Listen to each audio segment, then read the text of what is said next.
kehidupan ini merupakan sebuah kehormatan yang diberikan Tuhan kepada kita. Mereka yang menyadari bahwa saat hidup Tuhan sedang melinggih dalam tubuhnya sebagai sebuah kehormatan, maka dia tidak akan pernah menyia-nyiakan kehidupan. Sebaik-baiknya manusia adalah yang berguna bagi dirinya sendiri dan orang banyak. Maka berlomba-lombalah untuk menjadi yang terbaik di mata Allah. Pikiran yang dianugerahi Allah, yang di dalamnya mengandung kecerdasan, itu merupakan sebuah sarana yang bisa meninggikan derajat manusia dibandingkan makhluk yang lainnya. Dan pikiran itu seperti parasut. Parasut itu baru berguna kalau terbuka. Ada orang yang latihan terjun payung. Kemudian saat di tengah perjalanan parasutnya tertutup. Maka orang itu pasti celaka. Tapi ketika parasutnya terbuka, ternyata parasut yang terbuka menyelamatkan orang itu. Sehingga dengan parasut yang terbuka dia bisa mengendalikan dirinya. Mau hinggap di mana, mau landing di mana, bisa dikendalikan dengan parasut yang terbuka. Pikiran yang tertutup biasanya sulit untuk diajak mengendalikan diri. Pikiran yang terbuka biasanya sangat mudah untuk diajak mengendalikan diri. Pertanyaan bagi pikiran adalah makanan yang luar biasa. Seperti makanan bagi tubuh kita. Tubuh kita kalau tidak diberikan nutrisi yang baik, biasanya tubuh kita juga sakit. Pikiran kalau tidak diberikan pertanyaan yang baik, yang bisa membebaskan dari kebodohan pikiran, pikiran juga akan sakit. Cuman sayang sekali banyak manusia yang tidak sadar kalau pikirannya sedang sakit. Padahal di dalam pikiran itu begitu banyak berjubel pertanyaan, rasa ingin tahu. Oleh karena itu, siapa yang paling berhasil memberdayakan pikirannya adalah mereka yang mengizinkan pikirannya untuk bertanya tanpa rasa takut. Karena pertanyaan bagi pikiran seperti kail yang dilemparkan ke laut menggunakan umpan. Kalau kita melemparkan kail pakai umpan ke laut, setidak-tidaknya ada harapan untuk mendapatkan ikan. Seberapa besar sih ikan yang akan kita dapat? Tergantung ya. Seberapa besar umpannya, seberapa baik kailnya, dan seberapa baik kualitas tali yang akan mengendalikannya. Oleh karena itu, di kesempatan yang penuh berkah ini, saya akan membuka pertanyaan untuk para sahabat sekalian yang memiliki keraguan-raguan di dalam kehidupan, yang memiliki kebingungan di dalam perjalanan hidupnya. Semoga Allah menjadikan saya sebagai kepanjangan tangannya untuk membebaskan segala keraguan yang mungkin menghinggapi pikiran dan perasaan para sahabat sekalian. Semoga pertanyaan yang dikemukakan nanti merupakan sebuah pertanyaan orang pada umumnya. Sehingga siapapun yang mendengarkan dialog ini kemudian merasakan tercerahkan karena pertanyaan itu adalah pertanyaan bersama. Sehingga jawaban yang dialirkan Allah semua juga jawaban untuk setiap orang yang memiliki pertanyaan yang sama. Sehingga hari ini kita bisa membebaskan diri kita sedikit demi sedikit dari alam kebodohan, dari alam kegelapan. Barangkali itulah pengantar sedikit dari saya sebelum saya mengizinkan para sahabat sekalian untuk menyampaikan unek-uneknya pertanyaannya, dan semoga Allah mengizinkan kita semua untuk mendapatkan jawaban-jawaban yang mencerahkan. Untuk kesempatan yang pertama, silakan kalau ada yang mau bertanya. Silakan. Silakan berdiri.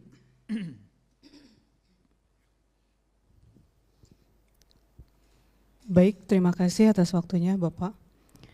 Assalamualaikum warahmatullahi wabarakatuh. Waalaikumsalam warahmatullahi wabarakatuh. Di sini saya mau menanyakan, karena kebetulan pertanyaan ini juga menjadi keraguan-raguan saya. Bagaimana caranya supaya saya bisa berdiri menghadap beliau yang di situ ada ini wajah tu wajihiyah, tapi begitu kita tahu takbiratul ihram, pikiran kita jalan-jalan kemana aja, ada cucian kotor, ada pekerjaan belum selesai. Mohon bantuan Bapak untuk bisa mengarahkan saya bagaimana saya bisa sholat dengan khusyuk dan fokus. Terima kasih. Wassalamualaikum warahmatullahi wabarakatuh. Waalaikumsalam warahmatullahi wabarakatuh. Pertanyaannya sangat bagus ya. Pertanyaan yang sangat teknis. Dalam perjalanan spiritual saya juga pernah mengalami situasi yang seperti itu. Di mana pikiran ini seperti kelinci, loncat sana, loncat sini. Pikiran itu seperti monyet ya, lari ke sana, lari ke sini. Memang itu sifatnya pikiran. Pikiran itu kalau tidak lari ke masa lalu, biasanya lari ke masa depan. Ketika dia lari ke masa lalu, pasti dia akan ya mengungkit-ungkit luka-luka masa lalu. Itu pikiran. Dan kalau dia berangkat ke masa depan, biasanya dia ya menerawang ke masa depan dengan penuh cemas dan khawatir. Dan pikiran yang semacam itu, yang loncat-loncat yang seperti itu, memang harus dikendalikan. Pikiran yang semacam itu harus dimainan. Dan pikiran itu tidak bisa ya dimatikan. Tapi pikiran itu harus diberi mainan. Saya kasih contoh supaya gampang. Kalau kita lihat anak kecil yang sedang tumbuh, usia 3, 4 tahun, 5 tahun, sedang tinggi-tingginya tuh egonya. Kalau dia sedang mengerjakan sesuatu, kemudian oleh kita dilarang, bukan berhenti dia. Pasti dia akan justru membuat perilaku yang berlebihan. Karena dia sedang membutuhkan perhatian. Hati-hati ya, ketika anak sedang mengerjakan sesuatu dilarang, kalau enggak nangis biasanya dia berontak. Dan pasti akan merasa benci kepada orang yang melarang. Kira-kira pikiran kita tuh seperti itu. Seperti anak yang sedang asik kemudian dikendalikan. Beda kalau dia dikasih mainan. Ketika dia sedang main sesuatu yang berbahaya, kemudian carilah sesuatu yang tidak berbahaya, dan kalau dia ditunjukkan sesuatu pada dia, membuat pikirannya menjadi terlupakan kepada yang berbahaya tadi. Lalu dia akan mengarahkan pikirannya kepada sesuatu yang oleh kita arahkan. Dan saat itu pasti dia akan berontak. Pasti dia akan mengikuti apa yang menjadi mau kita. Itu contoh pikiran. Itu sebabnya ya, mohon maaf ya, saya tidak tahu. Itu persoalan saya dulu. Saya pernah mengalami situasi yang seperti itu. Jadi kalau sholat itu, ketika tidak sholat, tidak banyak yang kita ingat. Tapi mendadak ketika kita mulai takbir dan sholat, kok yang kita ingat mendadak banyak. Semakin berusaha untuk tidak mengingat, justru semakin ingat. Karena pikiran begitu. Semakin berusaha untuk tidak berpikir, pikiran itu malah berpikir. Berusaha untuk tidak berpikir itu berpikir sebetulnya. Cuman banyak yang tidak disadari. Salat yang diajarkan di dalam ajaran Islam, seperti yang diperintahkan dalam Al-Quran, hati-hati. Itu bukan tujuan.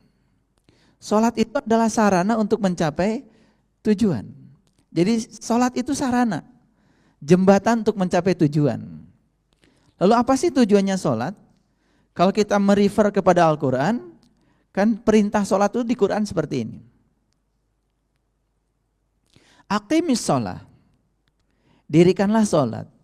Inna salat tanha anil fahsya wal munkar. Sesungguhnya sholat itu sarana supaya seseorang terbebas dari perbuatan keji dan munkar. Jadi salah ya, kalau sholat kita menghitung rakaat sholat. Merasa rakaatnya banyak lalu merasa pahalanya banyak. Padahal pahala sholat yang paling nyata dalam hidup itu adalah perubahan yang terjadi pada diri kita. Ketika kesadaran kita semakin baik, ketika sudut pandang terhadap kehidupan semakin baik, baik sangka kepada Allah semakin naik, ketika kita bisa menerima perbedaan, ketika berhenti untuk menjustifikasi orang, itu dampak-dampak. Ketika orang merasa nyaman dengan pikiran, kata-kata dan perbuatan kita, itu dampak sholat. Lalu kenapa? Tadi kan keluhannya, kok saya ketika sholat, piring berantakan pun jadi teringat. Sesuatu yang tidak diingat sebelum sholat, ketika memulai sholat kok jadi ingat. Jangan-jangan masalah ini adalah masalah bersama ya. Dan banyak orang yang tidak mencoba secara serius untuk mencari jawabannya. Kata-kata sholat khusyuk itu bukan buatan manusia. Itu buatannya Allah. Jadi mohon maaf ya, saya akan merefer pada satu surat supaya kita punya acuan. Jadi kalau kita belajar sholat khusyuk itu biasanya acuannya ada di Quran surat Al-Baqarah yang pertama. Akan menunjukkan Quran surat Al-Baqarah ayat yang ke-45. Ada kata-kata yang sangat luar biasa di situ. Mari kita baca sama-sama. A'udzubillahi minasyaitonirrajim. Bismillahirrahmanirrahim. Wasta'inu bisabri wassalah wa innaha lakabiratun illa alal khasiin. Di situ ada kata-kata khusyuk. Minta tolonglah kepada Allah dengan sabar dan sholat. Jadi cara minta tolong yang diajarkan Allah di Quran itu bukan ya Allah tolonglah aku, bukan. Kata Allah minta tolong itu dua, sabar dan sholat. Jadi sabar itu sebetulnya cara minta tolong yang paling luar biasa, yang paling jitu. Tapi berapa banyak orang yang sadar bahwa sebetulnya minta tolong itu dengan sabar. Saya kasih contoh yang sederhana ya. Bapak Ibu, pernah enggak bersimpati kepada orang karena kesabarannya? Misalnya gini, ada kita punya teman, sesusah apapun dia enggak pernah menceritakan kesusahannya. Sesulit apapun dalam kehidupannya, dia tidak pernah menceritakan kesulitannya kepada kita. Semakin dia diam dan tidak menceritakan kesulitannya, padahal kita tahu dia sulit, coba kita saja, kita nih manusia, punya rasa simpati enggak sama orang itu? Rasa simpati itu muncul karena kesabarannya. Berarti sabar yang ditunjukkan dia sebetulnya cara dia minta tolong sebetulnya. Dan kesabaran itu bukan untuk kita loh. Kesabaran itu untuk dirinya sendiri, lalu Allah yang Maha Sabar tiba-tiba memberikan intuisi kepada kita, karena di dalam diri kita juga ada bagian dirinya Allah, lalu kita menjadi bersimpati. Sebenarnya itu simpatinya Allah kepada dia lewat kita. Makanya minta tolonglah dengan yang pertama dengan sabar. Yang kedua, minta tolonglah dengan sholat. Jadi kalau kita merefer kepada Al-Quran, minta tolong yang luar biasa, yang tidak disadari oleh kita itu cuma dua. Satu sabar, dua sholat. Sekarang saya mau tanya, seberapa banyak sih kita mempraktekkan ini? Biasanya kalau minta tolong kita langsung aja, tolong dong saya. Betul enggak? Padahal Quran mengatakan minta tolong itu dua saja, sabar dan sholat. Tetapi yang demikian ini menjadi amat sulit. Illa alal khasiin, kecuali bagi orang-orang yang sudah mencapai tingkatan khusyuk. Dan saya ingin kasih tahu, khusyuk itu bukan konsentrasi. Khusyuk itu juga bukan menjadi lupa dunia. Karena banyak yang kemudian berpersepsi salah. Mohon maaf ya, Ibu tadi yang bertanya sama saya. Ada orang yang bertanya juga sama saya begini, Pak, saya kadang-kadang kalau sholat itu khusyuk, kadang-kadang tidak khusyuk. Pertanyaan saya, apa yang dimaksud dengan khusyuk? Pokoknya kalau saya sholat itu saya lupa, nggak ingat apa-apa. Lah, gak ingat apa-apa tentang dunia tidak identik dengan khusyuk yang dimaksud dengan Al-Quran. Hati-hati loh. Tidak ingat apa-apa yang di dunia tidak identik dengan khusyuk yang dimaksud dalam Al-Quran. Karena ada lanjutannya. Siapa orang yang bisa khusyuk? Nah, di ayat yang selanjutnya, ayat yang ke-46, kemudian Allah berfirman seperti ini. Siapa orang yang khusyuk itu? Allazina yadunnuna annahum mulaku rabbihim wa annahum ilaihi rajiun. Jadi orang yang khusyuk itu adalah orang yang yakin bahwa dia akan jumpa dengan Tuhannya. Saya terjemahkan apa adanya ini. Karena ada kata-kata mulaku rabbihim.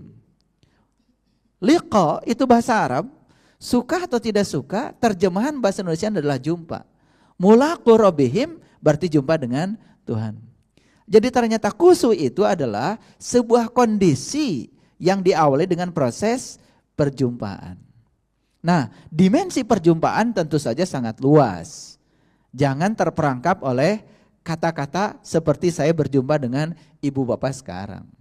Dimensi perjumpaan kita ini, dimensi perjumpaan yang bersifat material.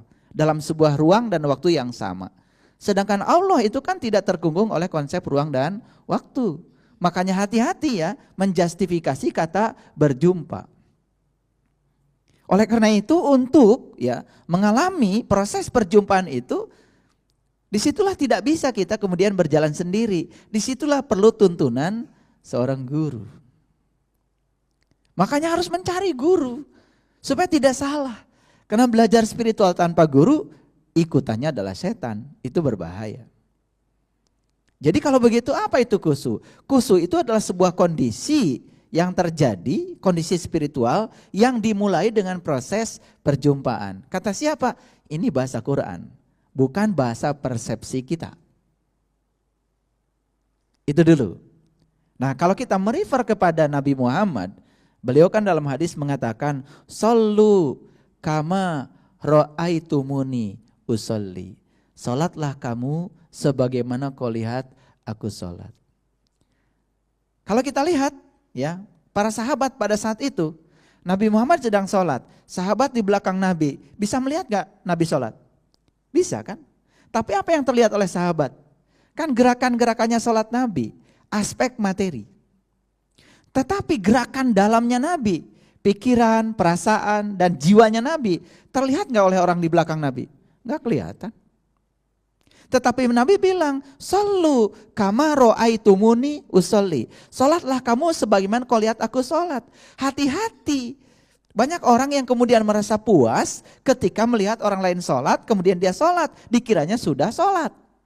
Padahal baru melihat aspek luar, aspek gerakan-gerakan tubuh. Aspek dalam tidak kelihatan. Jadi kalau begitu bagaimana supaya kita tahu sholatnya Nabi dalamnya seperti apa? Para sahabat di zamannya tentu saja bertanya langsung pada Nabi. Rugi dong kalau gitu kita tidak hidup sejaman dengan Nabi? Tidak, karena Nabi sudah bilang, ilmuku sudah aku wariskan kepada para pewarisku. Makanya kemudian Nabi bersabda, al ulama warasatul anbiya. Sudah ada orang-orang yang mewarisi ilmunya Nabi. Siapa itu? Ya tentu saja yang sederhana. Kalau Nabi itu sholat, siapa pewaris ilmunya Nabi tentang sholat? Bukan orang-orang yang hanya tahu gerakan sholat luar, yang sering diperdebatkan oleh kebanyakan orang.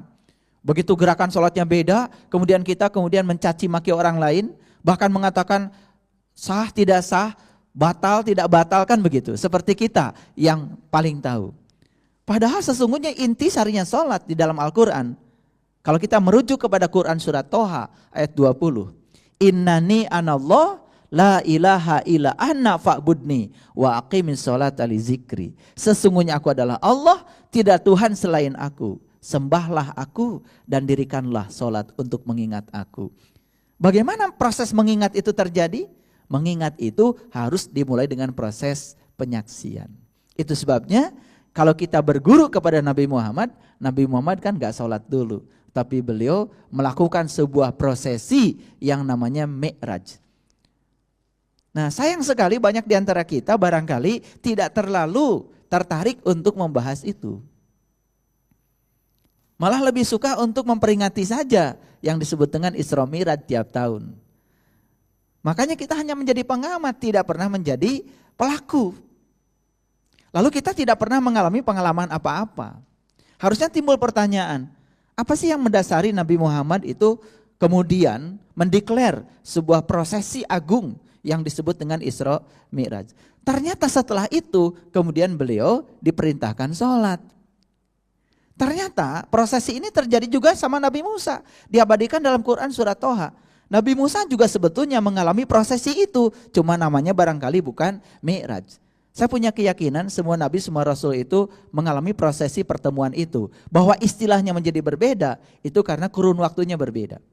Tetapi Nabi Musa di Quran diundang dulu oleh Allah ke sebuah tempat yang nama Al-Muqaddasi Tua. Perintah sholat kalau kita lihat pertama kali kan sama Nabi Musa. Setelah diundang ke Al-Muqaddasi Tua, kemudian Nabi Musa diperintahkan sholat. Jadi bagaimana caranya supaya sholat itu khusyuk? Khusyuk artinya sholat mengingat kepada Allah, bukan mengingat bacaan. Ada juga yang mengatakan yang penting sholat itu supaya khusyuk, fokus aja pada bacaan. Kemudian kita artikan bacaan itu, hati-hati. Kalau kita mengingat bacaan bukan mengingat Allah, karena bacaan itu bukan Allah. Banyak sekali sebetulnya kerancuan-kerancuan. Nah, sekali lagi, Bapak Ibu tidak akan pernah bisa mengingat sesuatu kalau sesuatu itu belum pernah disaksikan. Karena syarat sahnya ingat harus tahu yang diingat. Bagaimana supaya khusyuk?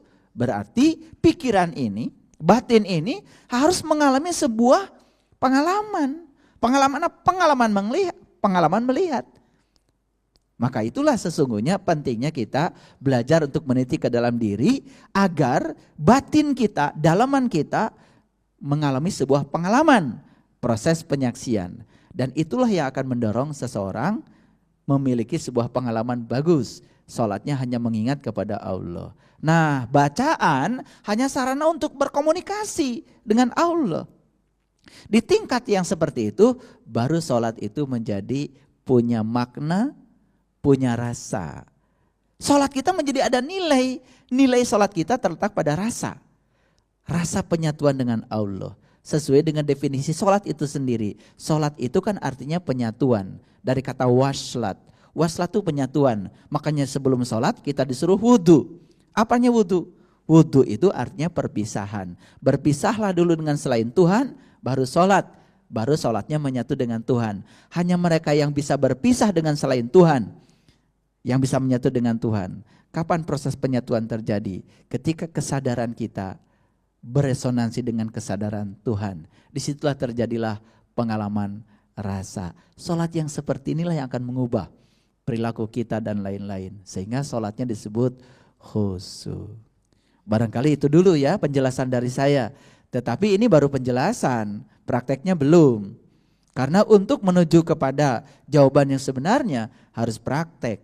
Dan saya tidak bisa mempraktekkan di sini karena ada waktu khusus untuk belajar itu. Tetapi ini rambu-rambunya supaya tidak salah. Assalamualaikum warahmatullahi wabarakatuh. Nama saya Eti.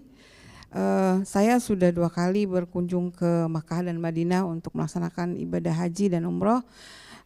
Saya sudah mengikuti semua ritual-ritual haji dan umroh, Pak. Namun saya belum merasakan apa-apa, rasanya masih kering. Yang ingin saya tanyakan, mengapa hal ini terjadi kepada saya? Mohon dijelaskan. Demikian, Pak. Waalaikumsalam warahmatullahi wabarakatuh. Waalaikumsalam warahmatullahi wabarakatuh. Baik, pertanyaan yang kedua ini pertanyaan yang sangat luar biasa ya, dan perlu waktu untuk menjawabnya supaya tidak terjadi kesalahpahaman.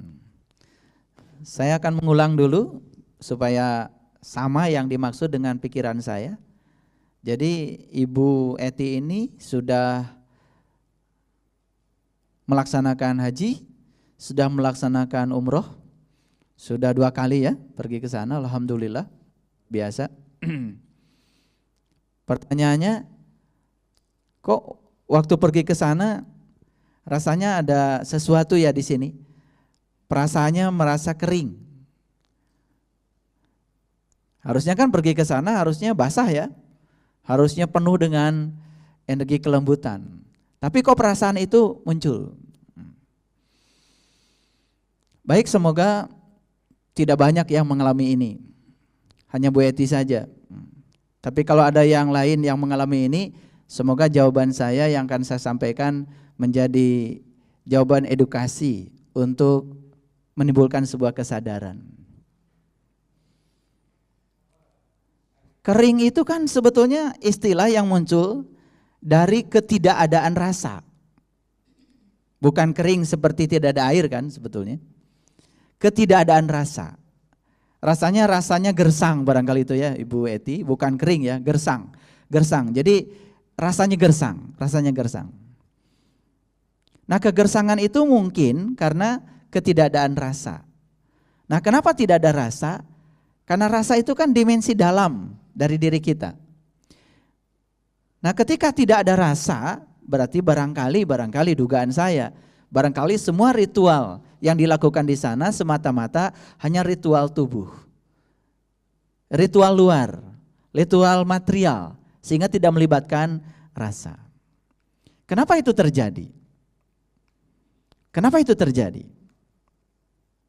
Disinilah sebetulnya perlu penyelaman ke dalam. Mohon maaf ya, apakah Ibu tahu waktu pergi ke sana, baik haji atau umroh ya, apa sih tujuannya haji itu? Jangan-jangan pergi ke sana mau haji, tapi nggak tahu tujuan haji. Pokoknya ada orang muter di Ka'bah, muter aja. Ada orang menjatuhkan niat mau umroh, menjatuhkan niat saja. Ada orang teriak-teriak labbaik Allahumma labbaik, labbaik la syarika laka labbaik, ikut saja. Ada orang naik bis mau pergi ke sana, ikut saja. Jangan-jangan ya. Jangan-jangan sibuk tapi enggak sukses. Kenapa? Karena ditanya yang paling dasar saya enggak tahu. Makanya kan orang yang paling buruk di semesta ini adalah orang yang tidak pernah tahu tujuan dari kelahirannya. Karena dari tidak tahu tujuan kelahiran, akibatnya apapun yang dilakukan di semesta ini menjadi tidak tahu. Nah, contoh seperti ini, ya. Jadi kalau saya tanya, apa sih tujuannya haji? Enggak tahu. Perlu enggak saya beritahu? Oke. Saya merujuk pada Quran lagi. Jadi kalau kita membaca Quran surat Al-Baqarah ya, nanti bisa dibuktikan kata-kata saya. Al-Baqarah ayat 198 dan Al-Baqarah ayat 200. Dan lain-lain, nanti banyak ayat yang bisa mendukung. Tapi saya tidak punya kesempatan banyak untuk menjawab ini, makanya saya akan fokus pada beberapa ayat saja karena pengertiannya sama. Al-Baqarah 198 bunyinya begini. Fa iza afadtu min Arafah fazkurullah. Apabila kamu telah bertolak dari Arafah, ingatlah Allah. Berbicara Arafah, pasti pikiran kita tertuju pada sebuah tempat di Mekah, namanya Padang Arafah. Tempat apa, Bu? Tempat wukuf. Makanya puncaknya haji adalah wukuf. Makanya tidak haji kalau tidak wukuf. Puncaknya haji itu wukuf, dan wukuf itu adalah di Arafah. Mohon maaf ya, saya akan menjelaskan dulu Arafah. Apa sih Arafah? Sudah tahu Arafah belum? Arafah itu artinya mengenal. Arafah itu artinya mengenal. Jadi padang Arafah itu adalah padang pengenalan. Jadi kalau mau diterjemahkan secara lugas, Quran surat Al-Baqarah ayat 198 bunyinya jadi seperti ini. Fa iza afadtu min Arafah fazkurullah. Apabila kamu telah bertolak dari padang pengenalan, ingatlah Allah. Sangat logis, sangat masuk akal. Ternyata mengingat Allah itu merupakan tujuannya haji. Makanya haji sendiri kan artinya berkunjung. Kalau kita merujuk pada Quran surat Ali Imran, jadi kalau kita baca Ali Imran ayat 96 kalau tidak salah. Ya, Ali Imran ayat 97. Di situ ada kata-kata begini, walillahi 'alan nas hijjul bait. Wajib untuk setiap manusia berkunjung ke bait. Bait. Nah, di sini kata bait diartikan adalah Baitullah. Baitullah bahasa Arab artinya rumahnya Allah. Di mana rumahnya Allah? Di Mekah. Kalau rumahnya Allah berarti Allah ada di Mekah kemudian tidak ada di sini. Padahal di ayat lain Allah mengatakan, aku meliputi segala manusia. Kemanapun kamu malingkan wajahmu, di situ kau akan dapati aku. Kan ada sesuatu yang rancu. Kalau Allah hanya dibatasi oleh sebuah tempat, sedangkan Allah sendiri tidak terkungkung oleh konsep ruang dan waktu. Kata di mana Allah, pertanyaan itu sudah salah. Karena di mana mengacu pada ruang dan tempat. Dia tidak terkungkung oleh konsep ruang dan waktu. Karena dia adalah zat yang laisa kamitsli syai'un. Tidak ada persamaannya dengan yang di dunia ini. Kata zat yang ditujukan pada Allah, hati-hati. Kata wujud yang ditujukan pada Allah, hati-hati. Karena kita mengenal kata wujud, wujud meja, wujud yang lain. Wujud Allah tidak seperti wujud yang kita maksud. Yang bisa dideklarasikan, bisa dijelaskan, bisa diterangkan. Dia tidak bisa dijelaskan karena dia tanpa batas. Ini pertanyaan yang sangat bagus, ya. Apa tujuannya haji tadi? Mengenal Allah. Sekarang kita coba gunakan akal pikiran kita. Mengenal dulu, apa berjumpa dulu? Kan sebelum kita mengenal, kan berjumpa. Kalau menggunakan kata-kata leluhur kita di tanah Jawa, witing tresno, jalaran, soko kulino. Timbulnya rasa cinta itu karena sering bertemu. Sering bertemu kan ada pengenalan. Dari pengenalan timbul rasa cinta. Jadi kalau begitu tujuan haji bukan sekedar mengenal, karena sebelum mengenal harus berjumpa. Berarti tujuan haji yang paling utama kan sebetulnya adalah perjumpaan.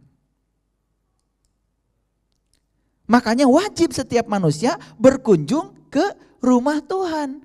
Walillahi 'alan nas hijjul bait.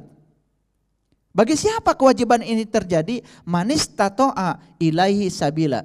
Bagi mereka yang tahu jalannya. Sabil itu jalan. Kalau sabil itu jalan besar. Kalau torik itu jalan kecil. Makanya kalau ibu bapak lagi haji, lagi umroh, kalau menghalangi jalan di Masjidil Haram atau di mana saja, biasanya para askar bilang, torik. Maksudnya itu jalan, kamu jangan berdiri di situ. Torik itu jalan. Makanya banyak orang yang menempuh Tuhan melewati sebuah jalan. Torik jadi torikoh. Itu jalan juga. Tapi di sini tidak cerita torik, cerita sabil. Sabil itu jalan tol, jalan besar. Wajib setiap manusia berkunjung ke rumah Tuhan bagi yang tahu jalannya. Lalu apa kalau begitu rumah Tuhan yang namanya Baitullah? Kita tidak bisa menggunakan persepsi kita. Oleh karena itu saya akan memunculkan satu hadis qudsi yang berbunyi seperti ini. Langit dan bumi tidak akan cukup menampung zatku, tapi kalbunya orang yang beriman, itulah rumahku. Ternyata Allah mengatakan kalbunya orang yang beriman, itulah sebenar-benarnya rumah Allah. Masuk akal karena Allah mengatakan aku bersamamu lebih dekat padamu dari udat nadi lehermu. Nah kalau begitu Allah dekat. Kalau gitu rumahnya dekat. Bagaimana dengan rumah Allah yang di sana? Itu juga rumah Allah, tetapi itu secara syariat, itu secara simbolik. Dan Allah tidak ada di situ. Kalau masuk ke Ka'bah juga Allah tidak ada di situ. Di dalam Ka'bah itu yang ada cuma kegelapan saja. Tetapi kalau kita bisa masuk ke rumah Allah yang sesungguhnya, yang bernama qalbu, tidak ada kegelapan di situ. Kita di situ akan merasakan betapa luar biasanya. Karena apa? Disitulah kita akan berkenalan dengan nur ala nur. Itu yang diabadikan dalam sebuah kitab yang dikarang oleh Imam Al-Ghazali, nama kitabnya Mishkatul Anwar. Di dalamnya cerita tentang pengalaman spiritual yang diabadikan dalam sebuah ayat, yaitu surat An-Nur ayat 35. Kalau dibaca itu dalam sekali. Dan itu tidak bisa dijelaskan, lagi-lagi harus dipraktekkan. Kalau begitu rumah Allah tidak ada dua, satu yang jauh, satu yang dekat. Nah, saran saya pada ibu, kalau ingin merasakan rasanya berhaji, rasanya berumroh, kunjungi dulu rumah yang paling dekat di sini. Baru kita berkunjung ke sana, saya jamin di sana kita akan merasakan energi yang luar biasa dahsyatnya. Bukan sekedar muter di Ka'bah, bukan sekedar lari-lari antara Safa dan Marwah, bukan sekedar melempar 7 batu, bukan sekedar itu, bukan sekedar upacara, tapi ada aspek rasa yang muncul di sana. Nah, ketika kita sudah meniti ke dalam diri, kita bisa membaca seluruh simbol-simbol yang ada di sana. Kenapa ya tawafnya mesti lingkaran? Kenapa kalau kita mau sa'i harus mulainya dari Safa, Marwah, Safa, Marwah, dan berakhirnya di Marwah? Apa itu Safa? Apa itu Marwah? Kenapa laki-laki lari? Kenapa perempuan jalan?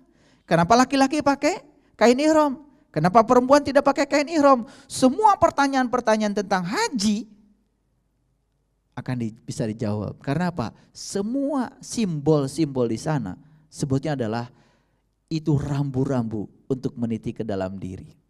Baru di dimensi itu kita akan bisa mencapai puncaknya haji. Puncaknya haji adalah mengingat kepada Allah. Fa iza afadtu min Arafah fazkurullah. Bahkan di ayat itu dikatakan wa in kuntum min qablihi laminaddallin. Jika kamu belum bisa mengingatnya, sungguh kamu termasuk orang-orang yang sesat. Quran surat Al-Baqarah ayat 198. Nah, di Al-Baqarah ayat 200 ditegaskan lagi. Apa penjelasannya? Kalau Bapak Ibu baca surat Al-Baqarah ayat 200 bunyinya seperti ini.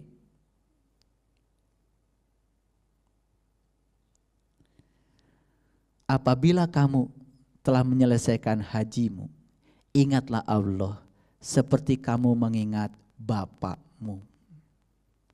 Fa idza qadaitum manasikakum fazkurullah kazikrikum abaakum. Apabila kamu sudah menyelesaikan hajimu, ingatlah Allah seperti kamu mengingat bapakmu sendiri.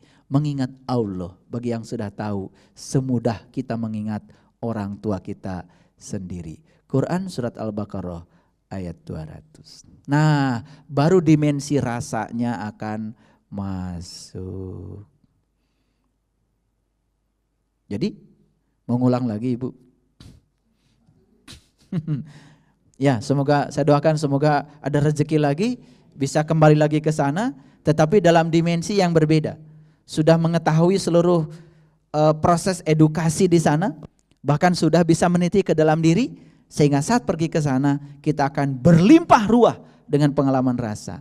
Saya berbicara bukan teori, tapi pengalaman. Apa yang saya rasakan, yang saya alami, itu menjadi jawaban saya. Semoga jawaban ini bisa mengedukasi banyak orang, sehingga tersadar, oh kenapa ya, saya malah bangga dengan gelar yang dilekatkan di nama saya. Lalu esensi hajinya menjadi tidak ada. Padahal tujuan utama haji kan sebetulnya adalah mengingat Allah. Harusnya semua orang pulang dari haji, begitu sholat, khusus sholatnya. Harusnya. Lagi-lagi sholat khusus tadi sudah saya jelaskan. Jadi ada kaitannya. Dan itu sangat luar biasa kalau kita tahu. Saya doakan ya, semoga ibu bapak berkesempatan lagi ke sana sehingga bisa merasakan dimensi rasanya. Insya Allah tidak akan kering seperti yang dipertanyakan oleh Ibu Eti tadi. Tidak akan gersang lagi. Itu barangkali ya. Sekali lagi ini jawaban sementara. Jawaban yang bersifat intelektual. Lagi-lagi jawaban ini harus learning to do. Jangan puas learning to know. Jangan puas hanya mendengar apa kata saya. Tetapi harus ada keinginan untuk learning to do. Membuktikan apa yang dikatakan ini benar adanya. Itu.